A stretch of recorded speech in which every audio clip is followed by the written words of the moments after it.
All right, so we're going to be starting our webinar. Um, Everybody, thank you for joining our webinar today on Thursday here. Good morning or good afternoon, depending on where you are in the world. And I guess good evening if you're coming from that part of the world as well. Today, we'll be talking about personalizing your pre-owned programs. This is a nice joint effort from SpeedShift Media and Auto Lead Star. My name is Reynolds, and I have my co-presenter here, Devora Wolf from Auto Lead Star. I'm from Hello. Welcome, Hello. everyone. I'm from SpeedShift Media here, the marketing director. And just a quick little introduction for the both of us. This is me. I've been a marketing professional since 2004. I worked in lots of different sectors: IT, automotive, obviously advertising, retail. Got a lot of interesting certificates and all these other stuff, which really basically says I've done marketing for quite a long time. But my that's my professional life. My personal life, what I try to do is I try to stay active. I try to go to these really interesting, I guess, tough mudder competitions, or not really competitions, but events here. And what you see here is basically my first tough mudder event that I did a couple of years ago, and that is my first daughter being born 3 weeks prior. So I didn't take too much time in doing this because I obviously wanted to come back to a wife and a daughter that didn't leave me by doing something ridiculous when my daughter was first born. But as a father, I'm not really able to do a lot of active stuff. And, all the people online here, I'm sure, when you have kids, or if you don't have kids, when you do eventually have kids, you'll realize that's a little bit difficult to keep up with the activities. So I found something that I use that we have here today that really helps, and it's kind of like the Dr. Ho's ab thing, but really this is even less work. This is the ab enhancer, and what this does is it gives you a nice six pack here, as you can say, dynamically or drastically enhance the abs, adjustable straps, lightweight frame, fits beneath clothing, and at the risk of sounding like an ab enhancer, I guess rep, I'm going to move on and talk about a little bit about SpeedShift Media. And basically, what SpeedShift Media is an It looks automotive. like it looks like an air conditioner filter. So Yeah, yeah, absolutely. good It's kind of like air filters. Yeah, if it filters out the fat from my belly here, then it really does its yeah, job, I suppose. Yeah. And although, ladies, if I know this is a picture of a guy here, but I think it's pretty much agnostic. You can anybody anytime can use this wonderful thing. But like I was saying, SpeedShift Media is an automotive advertising pioneer. We've been doing advertising for almost 10 years now, powering a lot of the larger organizations, Auto Trader, Cars.com, Edmunds. We also been used our technology in the largest dealer groups in the North America, and a whole bunch of awesome stats here. I'm going to turn it over to Devora for Auto Lead Star here. all right. I'll just introduce myself and Auto Lead Star for a minute. My name is Devorah. I'm the content marketing manager at Auto Lead Star, and our goal is to provide artificial intelligence for your dealership. So we focus on helping dealers capture more leads from their website traffic, improving the whole shopping experience through personalization. And we do this all by developing artificial intelligence tools. So we're really excited to be here together with SpeedShift Media and Reynolds, and thanks everyone for coming. Little known fact about me is that it might look like my hair is brown, but actually I'm a natural blonde, as you can see in the next slide. That's what it really look like, but I dyed my hair for the occasion, and you can see on the left that I get very, very excited about sweet potato fries. So that's a little bit about my background. I don't have the six-pack enhancer, but maybe I will. Maybe I'll look into that after this. Yeah, we'll make sure to send you one. No problem. Okay, all right. All silliness aside on this one, we're going to continue on in our, our presentation. Okay. Initially, what we were talking about today is two parts here. One is how to use personalization to attract more buyers interested in your pre-owned inventory, and then when they get to your website, how do we use personalization to convert more when they get there? Okay, so that's the two parts that we're going to be focusing on, and that's really the first part is a great expertise from SpeedShift Media, and the second part is an excellent expertise from Auto Lead Star. But first off, I want to set the stage about Preowned. And I know the registrants of the people and the attendees of people talking came here specifically about Preowned, but really, why is Preowned so important now? Right. What we found in terms of some research from the 2016 NADA mid-year data is we found that in terms of profit for vehicles, pre-owned vehicles profit almost twice or 162% higher than they do on new vehicles, right? If you think about how much gross margin that you make on a car that's pre-owned, it seems to be a no-brainer that you would have more margin than a new vehicle. You have to buy a new vehicle with a higher sticker price and you sell it at a higher sticker price. So what this means though, and it translates not just into percentage, but it actually translates into actual dollars. So if you think of it from this perspective, this is also from the 2016 NADA mid-year data that if you want to, you can actually download yourself. What happens is that used cars actually make a profit immediately. And although declining, it's still within a good range of $228. However, when you factor in commission, carrying costs, and all these other costs, a new car actually produces a loss of $227. That seems kind of strange because the sticker price seems to be much higher. But if you factor in everything it takes to actually sell a new car, that actually is true. You should really check it out yourself. The other thing that we found for a new car and used car is that the overall market for the automotive industry, this is the SAR for automotive, it seems to be dipping. And what we want to do is we want to make sure that in your dealership you focus on the items that in terms of sales that makes profit immediately. Okay. Whereas a new car needs the fixed ops, F&I, and add-ons to be profitable to make up for the loss of carrying all this other stuff. The pre-owned makes profit immediately. So if you're looking to make sure that you bolster your bottom line, pre-owned really is where we need to go, or at least a good part of your focusing. Okay. So what I want to do today is introduce personalizing your advertising to attract more pre-owned buyers.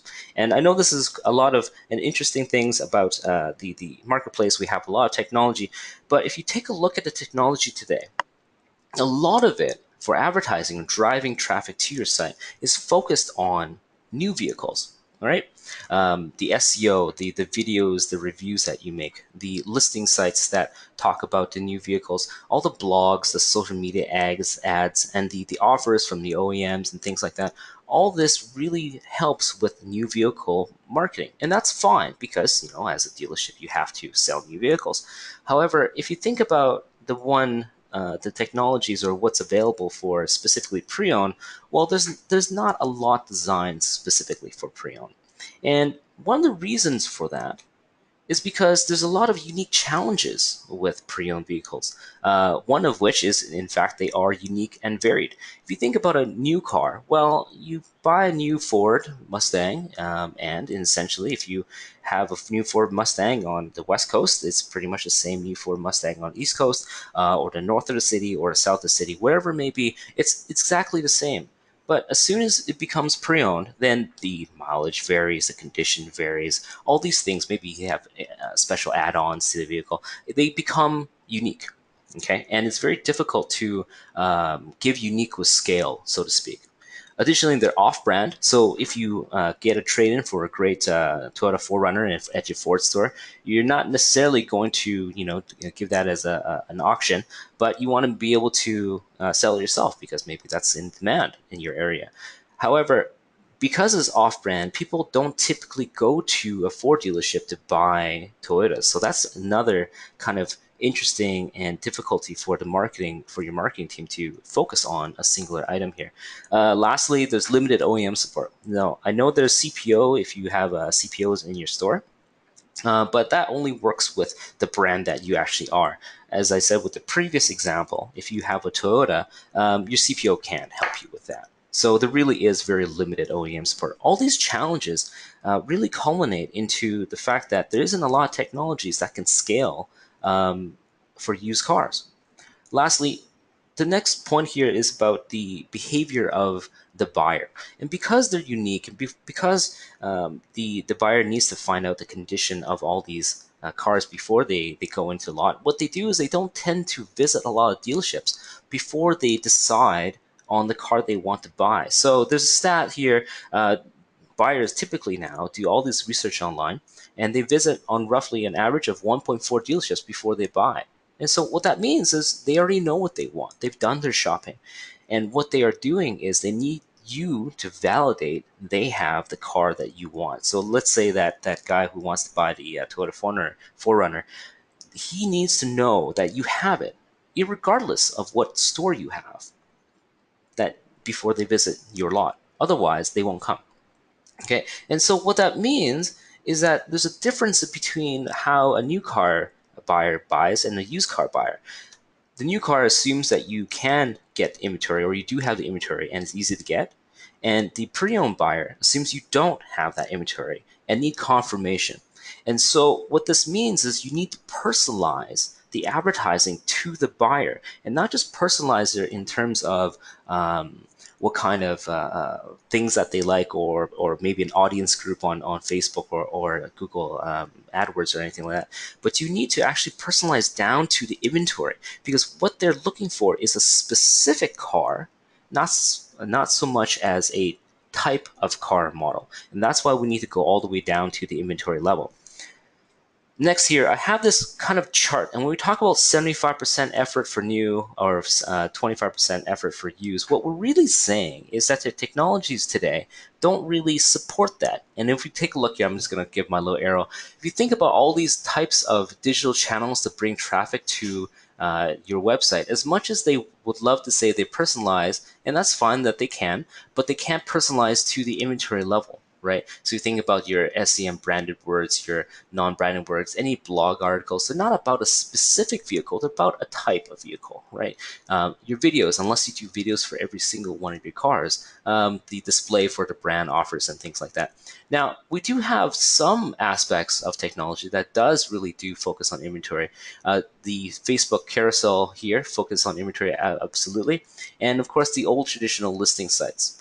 But what we want to do is move beyond just this one thing and see if we can give you the edge to try to get more personalization and more individual inventory to the person who's shopping for it. So I'm going to give you 3 examples, and then we're going to take a look at the pros and cons of these. Okay.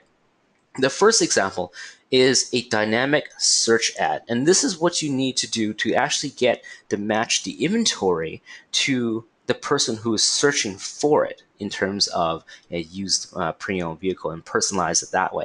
Now, when you think about personalization, we want to make it almost a one-to-one, a segment of one, so to speak. But in order for you to do that for your AdWords and SEM, to do that in a panel, how can you predict what they want? In fact, how can you create ads for vehicles that you may or may not have next week?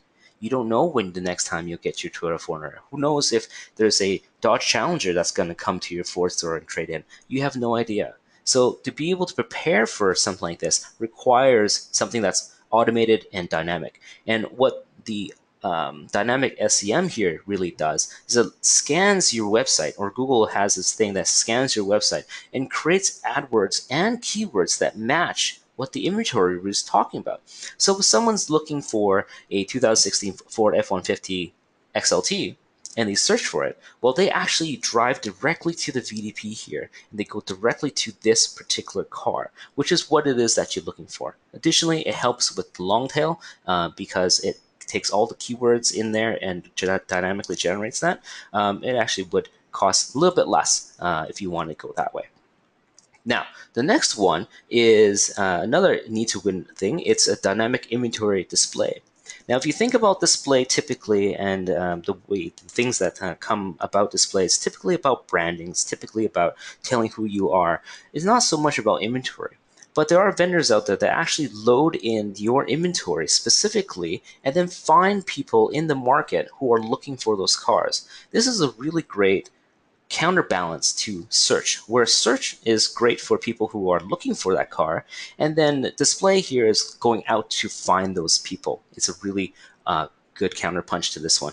Just like the dynamic SEM, this dynamic inventory display unit and features the inventory on your lot and finds people out there who are looking for them and drives them directly to the VDP. And that's really important because this is looking for the person who's looking for that car. So although this particular example here has a Honda store with all Hondas, theoretically, if the person's looking for a Toyota and it just happens to be at a Honda store, these would be Toyota units.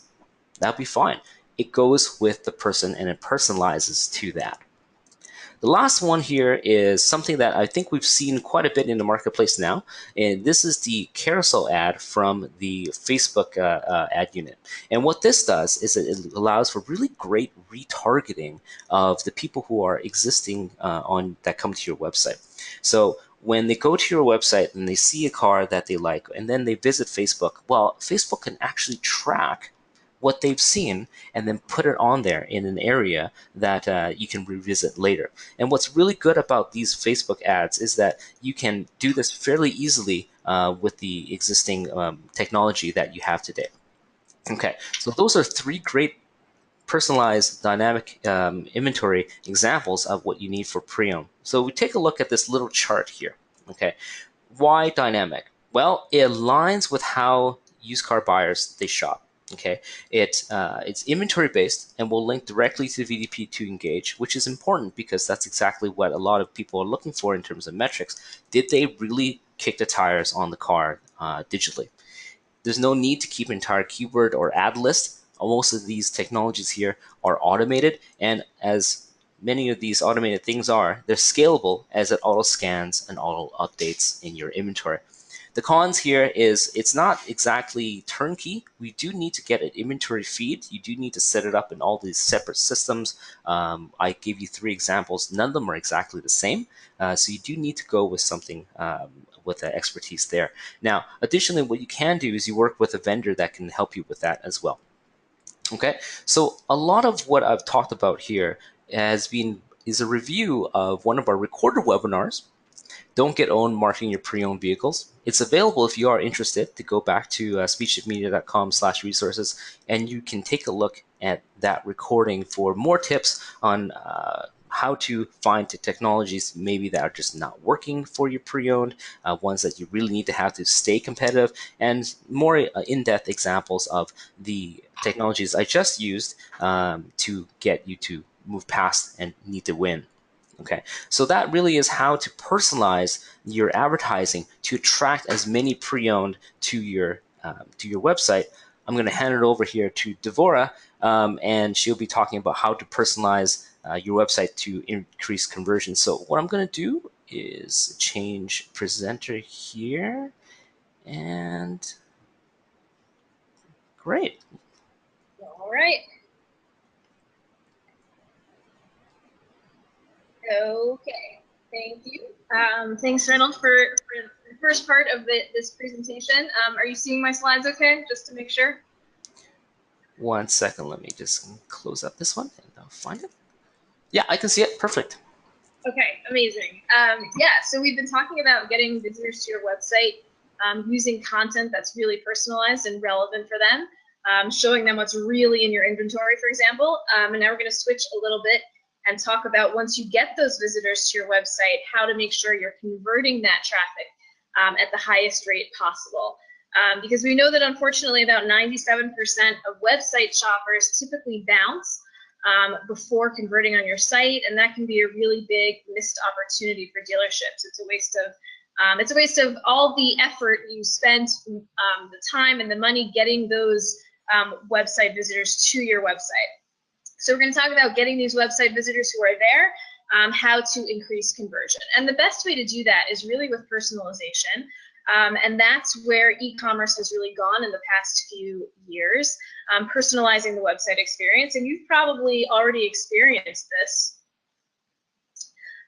For example, on Amazon, if you see here, here's some recommendations that a shopper might see when they come back to Amazon, inspired by your wish lists, right? Like books that a person might like based on what they purchased last time, products that they might be interested in, brands they might be interested in. And so there might have been a time when people found this a little off-putting, but I think we've turned a corner and most shoppers now find this welcome, and they actually find it helpful. And they're actually likely to spend more money because they see things that they're actually interested in.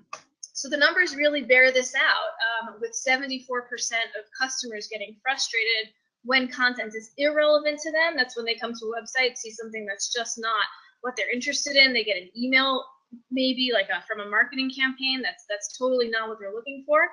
Customers really get frustrated with that. On the flip side, 77% choose, recommend, or spend more with personalized brands, which really makes sense in terms of the customer experience that they're looking for. And that really translates into better business results, with 88% of marketers reporting improved results with personalization. So that's really where we're going in terms of e-commerce, and that's really where dealership marketing needs to go as well, to provide that same personalized experience on dealership websites to increase conversions. So we're going to start first with some challenges of personalizing your dealership website, and then we will get to the solutions, don't worry. But we'll start with some of the things that people might find difficult about actually personalizing a dealership website. One is offering value and relevance to each customer, and two is responding to customers in real time. And we're going to get into the details of each of these two aspects. First, in terms of offering value and relevance to each customer, a lot of times what dealership websites try to do is present a lot of options for customers to get what they need, but a lot of times, unfortunately, it doesn't really work out the way they want in terms of design and navigation, and we'll look at some examples. A lot of times we also have a number of tools on our website that are supposed to engage users, and these in a lot of cases can be done more effectively. So here's an example of a dealership website that's trying to engage a visitor, but is a little bit overzealous about it, and it probably ends up turning them away. So if you notice, there's a chat tool in the upper left corner. There's also an opportunity to get in touch with the representative on the right. There's a chat on the bottom. There's live help on the side. So that's really a lot going on for your typical visitor. Not only do they sort of not know where to look first, but it's hard for them to even tell the difference between these different tools. And it doesn't provide the value that it's supposed to. It's actually more like walking into a store and having 4 salespeople come up to you at the same time. It's hard to even know what to do, and some people will just get overwhelmed by that and simply leave. Here's another example of an offer that is somewhat appealing to users, but is not done in the right way. It's a $20 Amazon card for signing up for a test drive, which is a good idea. However, this pop-up appeared when I first arrived on this website before I had a chance to get oriented at all. So when you have a customer who encounters that kind of thing, they don't have a chance to figure out what they're looking for. It's covering the contents that they want to see. And if you notice, there's also a lot of fields on this pop-up. Asking for my name, phone, email, zip, that's something I'm not going to give away the first second I arrive on a website. It's just asking too much. If you notice in the darkened areas of the screen on the top left and bottom right, there's also 2 simultaneous chat tools here too. So again, this is an overwhelming experience for a visitor, and it's not providing the value that it could. From a dealership perspective, if the shopper does not have time to sort of browse your site, it's hard to know what to offer them. So this is another example of where it can actually overwhelm visitors rather than draw them in. So that's the first challenge. The second challenge is really a technological challenge, and that is responding to customers in real time. Now, in order to actually respond to customer behavior on your site, you'll need access to data, which provides the ability to show the right content to the right people at the right time. And this can really be a challenge, as marketers report. 40% report a difficulty or a challenge gaining insight into user behavior quickly enough. 39% report difficulty having simply access to enough data about user behavior. And 40% report that linking channels can be difficult. So we know that that shoppers are doing a tremendous amount of research online. Maybe they're doing some from a desktop and some from their mobile and some from a tablet, right? And it's hard sometimes to link that data to be able to track that behavior and offer relevant content the next time they arrive on site. So those are two of the big challenges. One is in terms of content, one is in terms of technology that make personalization difficult. But now we're going to talk about some of the solutions that can help you provide this personalization on your dealership website today. So the first thing is relevant content. And here's some examples of relevant content that is important to consider including on your website. You want to have a lot of visuals. That includes videos and photos. So especially if we think back to what Reynolds was saying, customers really want to know what you have in your inventory. So including that on your website, making it clear to them what you actually have visually, that's really important. And it's also important to provide a lot of varied tools, right? So that can be like what we saw, the offer for a discount with the test drive, but you also want to have tools like trade-in and valuation. Those get a lot of conversions typically, and they appeal to people at different stages of the shopping process. So to make sure that all of your customers can sort of find what they're looking for on your site. Here's an example of some visual content. In the bottom right-hand corner, you'll see a box around this Chevy Silverado, and this is a video, and the way it works is that a browser can click on it and it will expand and the video will play, and they can learn all about this vehicle. They can learn details and features and all the research they might be interested in doing as a shopper on your site. Here's another piece of content that works for a lot of shoppers. It's for an early stage shopper. If you'll notice, it says window shopping. So that would be for somebody who isn't really sure what they're looking for yet. And this is an offer that you might want to show to somebody who's browsing your homepage. Maybe it's their first visit to your website. Maybe it's their second, but they haven't done much clicking around yet. And you'll notice also that this offer has very few fields, right? Very minimal: name, email, phone, and then they get the opportunity to select the model that they're interested in and get specials on that, right? This does not require a lot of effort on the part of the shopper, which, if you think back to the gift card offer with all those fields, research shows that the more fields you put on there, the less likely people are to convert. So this is a good example of keeping it minimal. Here's another example of an offer that you might show to a shopper on your website, but this is for a later stage shopper who knows that they're looking specifically for a particular vehicle. So you might show this to somebody who's on this particular VDP, who maybe has come back to it a number of times. Again, it's about having the content that is relevant to all kinds of different shoppers.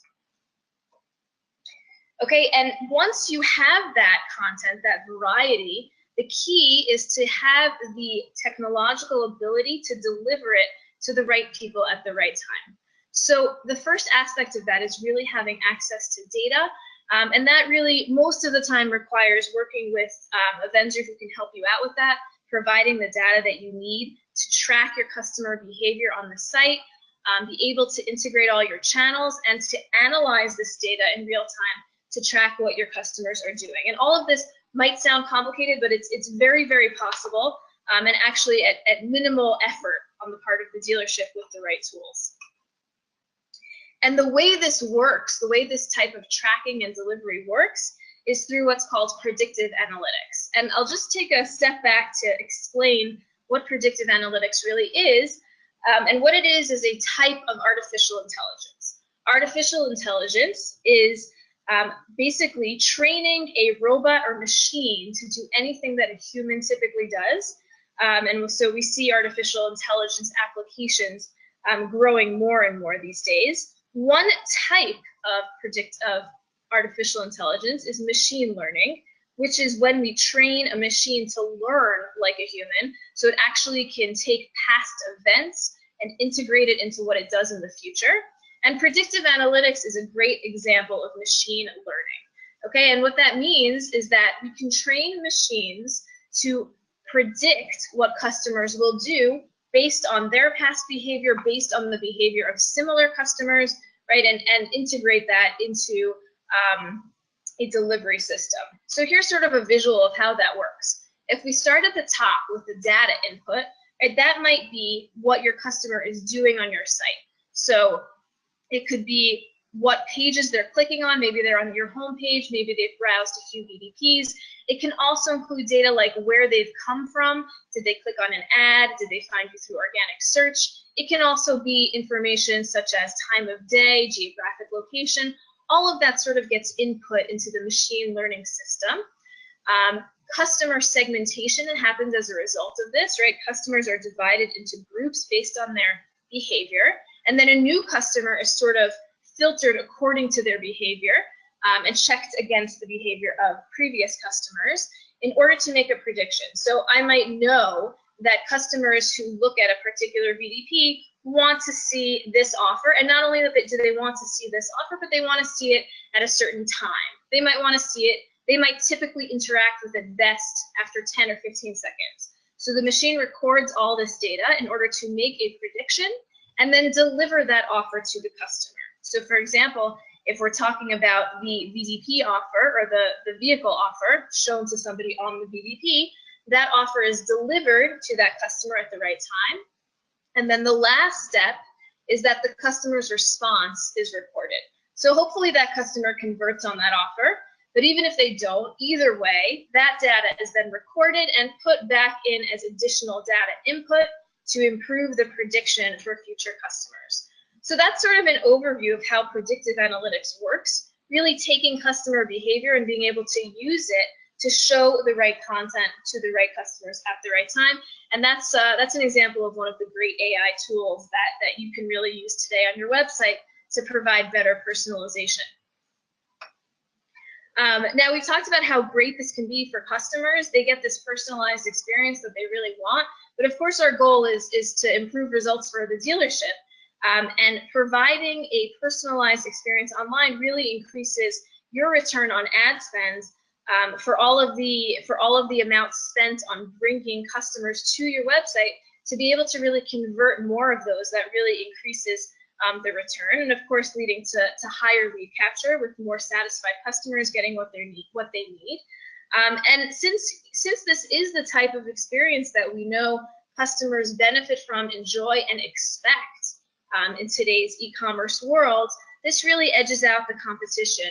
And as Reynold mentioned, shoppers go to so few dealerships these days. They do so much research online that it's really important to be able to stand out and provide that experience that shoppers want, to be able to really lead in this realm and get the highest lead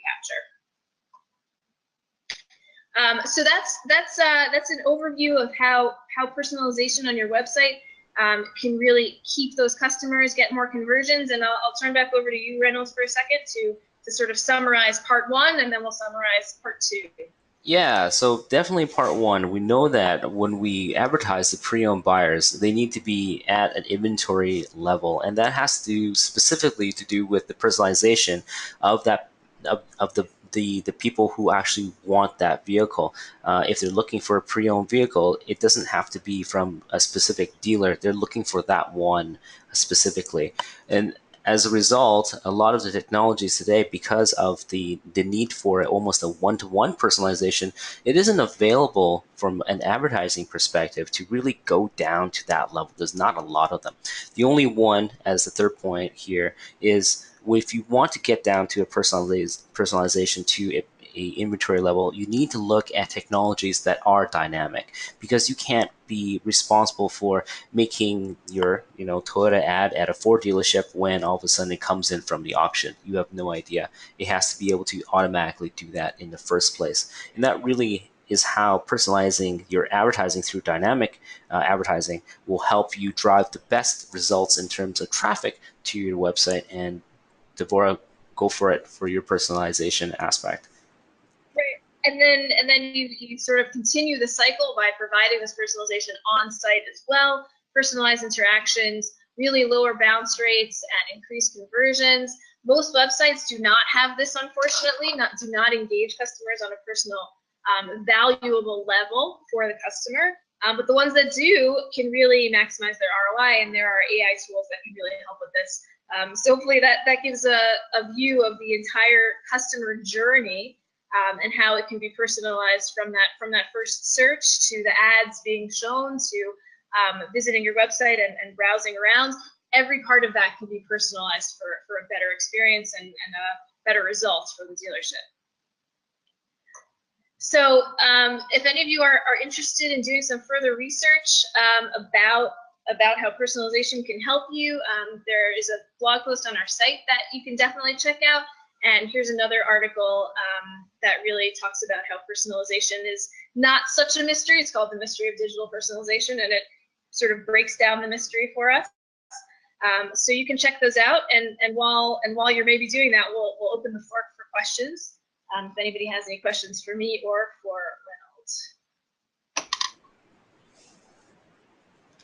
All right. Okay. Oh, no, I think you go for it. Okay, I'm seeing a question here for Reynolds, which is, would new car advertising campaigns benefit from inventory level personalization as well? Because you spoke a lot about pre-owned, so what about new? Yeah, absolutely. We know that people are looking for them. However, what happens is mostly on the dealership's websites, if you think about it from an individual inventory perspective, the reason why personalization works so well for pre-owned vehicles is because they get to see the images. Now, if you have stock images for your new vehicles, that doesn't really work very well in terms of a dynamic ad for Facebook or the display. Maybe for the SEM type, but if you really wanted to go with the inventory level personalization for new, my recommendation for you is yes, it will work, but only if you have individual photos of those vehicles. All right. Okay. Actually, I have one for you, Devora, here. Okay. You said not have pop-ups that compete with each other, but we need a variety of tools to engage in different customers. Isn't it better to give more options? Right. In other words, I guess the question is, I pointed to some slides or some examples of websites that have a lot of competing pop-ups, but a lot of time, but also you want to have a variety of pop-ups. So I think the ideal is really to give people those options and make sure to optimize the timing and placement so that different pop-ups are showing up for the right people at the right times, not conflicting with each other. So people should see the tools that are actually relevant to the activity they're doing on site. And just under no circumstances should a pop-up continue to follow someone actually after they've already dismissed it. So it's all about making that experience better and relevant. I'm gonna move to this slide so that people can see our contact information as we're taking these final questions. And anybody who wants to follow up with either of us is of course welcome to reach out. And here's a question for Reynolds. How come listing sites were not part of your personalization list? Would you recommend investing in some of the more premium listings to gather more attention? Yeah, so listing sites are definitely something that a pre-owned sales manager needs to go and invest into. That's not a question almost. But what really is there is most of the technology that we talk about is how do we move that past the post? How do we win? How do we do more than just what everybody else does? Now, a lot of the people who do invest into the listings, they have the option of going into these premium or so-called spotlight advertising. But one of our customers, actually more than one of our customers, have taught us or told us that by investing to something like that, it actually doesn't give as much return as you would expect. Their example that they told us was, and they were a Lexus store. If someone's looking for a black Lexus RX, no amount of convincing or highlighting will they convince you to get a red RX. That just doesn't happen. So if they're looking for a black one, personalize to the black one. So what he's actually done is he's removed the spotlight type ads or the premium type ones, and then moved that budget to more of a dynamic solution. Okay, I have one here for Devora. Do AI personalization tools take a lot of time, effort, or is it difficult to use?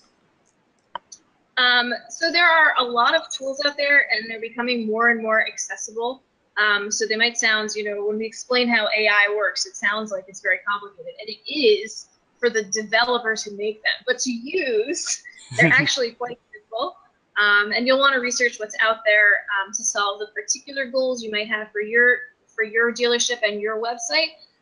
But we're seeing more and more that what used to only be available to giants like Netflix and Amazon are becoming more available to e-commerce and specifically to auto. So it should not be a lot of work on your part. Okay, I think that about wraps up. Thank you everyone for coming, and we look forward to hearing from anyone who's interested in hearing more. And thanks, Reynolds. It was great to present you and SpeedShift. Yeah, likely the same. And have a great day, everyone. Okay, take care, everybody.